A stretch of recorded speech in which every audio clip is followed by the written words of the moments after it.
నేను ప్రతి ఒక్క కపుల్స్కి చెప్తున్నానండి, ఆలోచించండి. భార్యాభర్తలు, మీరు అరుచుకునేటప్పుడు, తిట్టుకునేటప్పుడు, కొట్టుకునేటప్పుడు, అరుచుకునేటప్పుడు దయచేసి మీ చిన్న పిల్లలు, మీ చిల్డ్రన్స్ లేకుండా చూసుకోండి. రూమ్లో 4 గోడల మధ్య ఏమైనా చేయండి, కానీ బయటకు వచ్చి మాత్రం పిల్లల ముందు ప్రేమగా ఉండండి. ఎందుకు అనంటే మీ గొడవల ప్రభావం, మీ అరుపుల ప్రభావం మీ పిల్లల మీద, వాళ్ళ మెంటల్ హెల్త్ మీద చాలా ఉంటుంది.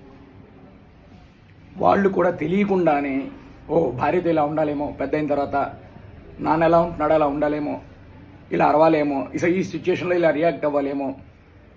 అలాగే అమ్మాయిలు కూడా భర్తతో ఇలా ఉండాలేమో, మా అమ్మ ఇలా ఉంది, నేను కూడా ఇలానే రియాక్ట్ అవ్వాలేమో అని తెలియకుండానే వాళ్ళ మెంటల్ హెల్త్ పైన చాలా డిస్టర్బ్ ఉంటుంది. వాళ్ళ ఫ్యూచర్లో అలానే రియాక్ట్ అవుతారు.